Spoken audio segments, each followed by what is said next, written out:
तुरजा शफाअतहु लिकुल्लि हौलिन मिनल अहवाल मुक्तहिमीन ली खमसतुन नुतफी बिहा हर्रल वबाइल खातिमा अल मुस्तफ़ा वल मुर्तज़ा वबनाहुमा वल फातिमा।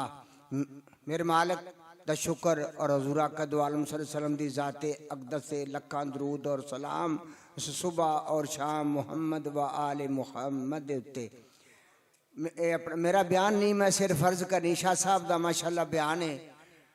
हजूर ख्वाजा अब्दुल रहमतुल्लाह अलैह जयद आलम दीन दिल्ली के अंदर आपने 25 साल दरसो तदरीस पढ़िया। आपने इस्माइल देलवी दी कबर के उत्ते कशफे कबूर फरमाया। ते आपने देखा कि इस्माइल देलवी नू अजाबे कबर हो रहा है। आपकी तबीयत बड़ी परेशान हुई। आप फारग होने तो बाद ये अपने गांव अटक आए।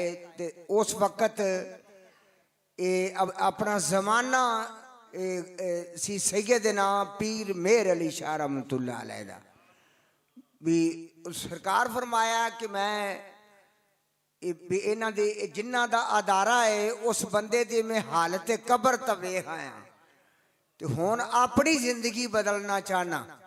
जिसले हजूर गए ना तो आपने दिल च गल सी कि मैं शह कामल वो पकड़ना है कि जरा शरीयत दा पाबंद होवे ते सहबे नजर होवे ते सहबे दिल होवे। तो हजूर जोर दी नमाज किबला आलम दे पिछे पढ़ी तो सुनता तो बाद हजूर दादा मुर्शद सैयदना पीर मेहर अली शाह रहमतुल्लाह अलैह ने अपने गुलाम नू फरमाया ओ अपना मलक साहब ओ सब तो पिछे मौलाना अब्दुल अईज साहब बैठे ने।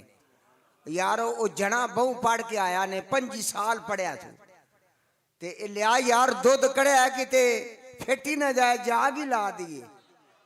तो फिर आपने जदों कोल बुलाया फरमाया कि मौलाना तुसी बड़े जयद आलम दीन जे इन्ना पढ़ना बहुत मुश्किल है।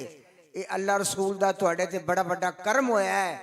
लेकिन हुण तुसी वेख आए जे कि जेड़े दरस अदारे च पढ़ते रह जे वो इस्माइल जेड़ा देलवी दी कबर दी तुसी हालत तो वेख है जे। तो हुण की प्रोग्राम ने। आपने फरमाया हजूर मैनू अपना गुलाम बनाओ। हजूर पीर मेहर शाह रहमतुल्लाह अलैह ने आप नू बैत फरमाया।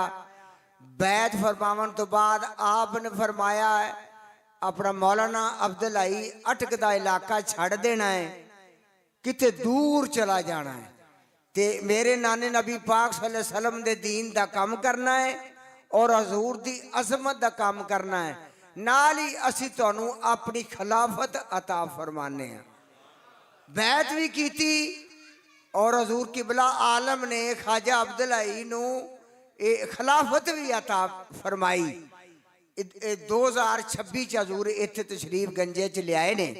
तुसी अपना 1926 यानी कि हुण दसो भी हुण वो दौर पिछे वेखो जदों सरकार इत्थे आए ने जंगल बियाबान ने अपने मुर्शद के हुक्म के उत्ते दादा जान दी पिछे जमीन अटकेगी सी। आप उनके मालक जी जमीन छड्डी जायदाद छड्डी अपने रिश्तेदार बरादरी छड्डी कि मैनू मेरे मुर्शद का हुक्म हो गया है कि तू दीन का काम करना है। ख्वाजा अब्दुल अईज रहमतुल्लाह अलैह ने बगैर लालच तो आइए वो बुजुर्ग आयात ने पिंडा के अंदर जिन्हें ख्वाजा साहब की जियारत की आप दे पिछे जुमा पढ़िया है कि आपने मस्जिद विचों भी फंड नहीं लिया, कुछ चीज नहीं लाई, सिर्फ कम किया। अज ता ना कायम है ख्वाजा अब्दुल अईज रहमतुल्लाह अलैह दा कि उन्हें इखलास दे नाल दीने मतीन दा काम किया है। जान लग गया मैनू गुनाहगार मैं आजिज़ मसल मस्कीन जिन्नी खुदा दी मखलूक है सब तो वड्डा गुनाहगार मैं हाँ। जिन्नी हजूर दी उम्मत है सब तो वड्डा गुनाहगार मैं हाँ। हजूर दी नजरे रहमत पई। मैं शाह दी नमाज पढ़ा के घर आया, उस रात हजूर दा विसाल है। तो आपने फरमाया मुश्ताक हुसैन अपना बेटा नमाज पढ़ाए जे। आपने फरमाया मुश्ताक यार मैं सारी जिंदगी ना कुरान और हदीस अपने सीने नाल ला के रखा है, तो कुरान हदीस वाला सीने नाल ला के रखा है। तो मेरी दिल नू तां ठंड पवे दी कि सरकार दी अजमत दे चर्चे भी बुलंद करने ने तो कुरानो हदीस दा दर्स भी देना है तो लोगों को सिखावना भी। अज उन्हां दी बरकत है। मैं नाकस हाँ, शाह साहब मेरे पीर भाई ने, खाज साहब दे ये मतलब बैत ने, उन्हां दे मुरीद ने। असी मैं अपनी बात करना कि मैंने जो कुछ हुण अल्लाह रसूल दिता है ख्वाजा अब्दुल आई रहमतुल्लाह अलैह दे पैरां दा सदका दिता है। मैं मस्जिद 10 साल इमामत की थी, अपना हनफिया अपना रजविया च बात, चलो जो भी मामला बनया, लेकिन खाई साहब मैंने फरमाया मुश्ताक सैन किते जाना नहीं, इत्थे मेरे कदमां वाले पासे बह जा, मैं तेनों आपे सैट कर लाँगा। आ वेखो अज सैट होए हुए हैं कि नहीं। जिंदा खाइए उनका गीत गाइए। ख्वाजा साहब की बरकत दे नाल असी अलहमदुलिल्लाह जिन्ना निज़ाम है ये चलता पिया है। ख्वाजा साहब का मिशन इश्क रसूल, फनाफ रसूल और अजमत रसूल और आल पाक का भी गुलाम ते असहाब पाक का भी गुलाम कि हजूर दी आल नूं तुसी गिनना घर वाले ते हजूर दे असहाबां नूं गिनना दर वाले। असी घर वालों के भी नौकर हाँ ते दर वालों के भी नौकर हाँ। इस वास्ते एक दूसरी बात बड़ी गौर न सुननी है। ख्वाजा अब्दुल आई रहमतुल्लाह अलैह ने पूरी जिंदगी आप पीर मेहर शाह साहब ने सियासत तो मना फरमाया। इस सरदार मोहम्मद हुसैन गंजा इतों इतने खड़ा होंदा रहा है अपना मुस्लिम लीग की तरफों, तो आपने कहा भी सरदार साहब भी अपना मां मजबूर नहीं करना कि मैं भी तू मैनू सियासत वास्ते कवें, ते मां मजबूर नहीं करना, मां सियासत नहीं आनी ना मैं करनी, न मेरे पीर मां मना किया है, बल्कि मैं वोट भी नहीं पावना तेनू। ते एक मैं जरूर अर्ज करांगा, भावें उन्होंने कोई खानदान का अपना फर्द है, लेकिन ख्वाजा साहब की सियासी लोगों के नाल तस्वीर नहीं आनी चाहिए।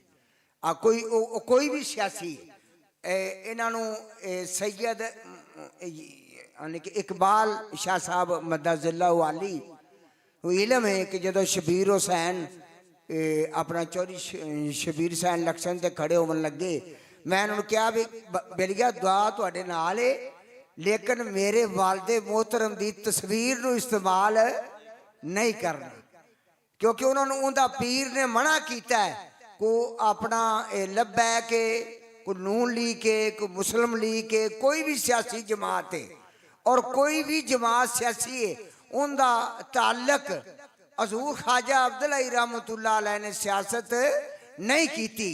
आपने कुरान हदीस का काम किया है। तुसी कुरान हदीस के काम वास्ते आप कोई जलसा है, कोई महफल है, किसी चीज़ तुसी हजूर की तस्वीर दे सकते जे, लेकिन सियासियों के नाल तस्वीर नहीं देनी और बिल्कुल गलत है और बेअदबी है। मैं इनू बेअदबी समझिए, मैं किसी की दिलजारी या किसी को बुरा नहीं आखना चाहता। ये हर बंदे ने अपनी नीयत का खटिया खाना है। असी चूंकि गुलाम हाँ ख्वाजा अब्दुल आई दे भी, असी उन जेड़े उन्हां दे गुलाम हाँ उन्हां दे भी गुलाम हाँ, क्योंकि असी सग हाँ, असी मंगते हाँ तो मंगता जरा वड्याई नहीं करता हुंदा। इस वास्ते लेकिन उन्हां दे अपना निगाह रहमत दे नाल उन्हां दा दीवा बालदा पिया, लेकिन आपने सियासत तो बड़ा दूर रहे ने। सरकार किसी सियासी दे नाल आप दा तल्लक नहीं। ख्वाजा अब्दुल आई रहमतुल्लाह चाहे उन्होंने कोई बाकी बेटे ने या उन्होंने दूसरे बेटियां की औलाद है वो सियासत करन, असी नहीं रोकते, लेकिन ये अपना मेरे अपना मुर्शद करीम ते इकबाल शाह दे मुर्शद करीम की तस्वीर सियासत दे विच नहीं लियावनी। याद रखो बल्कि बेअदब हो जाओ दे अगर यार उन्होंने तस्वीर किते अपने अंदर पका लो। हाय हाय हाय, दिल के आने में हो तस्वीर यार, जब गर्दन झुकाई देख लिया।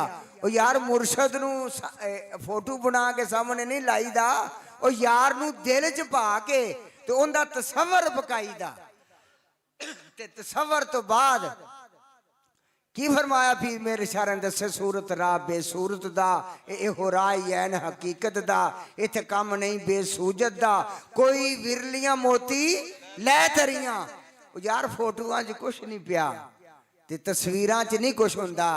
ਜਿਹੜਾ ਅਸਲ सूरत है अपना मुस्तफा जड़ी है ना वो शेख दी सूरत है। कोई चिश्ती है, कोई कादरी है, कोई नक्शबंदी है, कोई सोहरवर्दी है।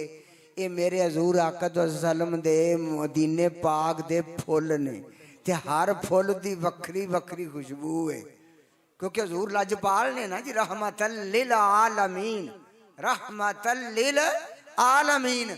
चावन आल नू भी नवाज देन ते चावन गुलामां नू भी नवाज देन।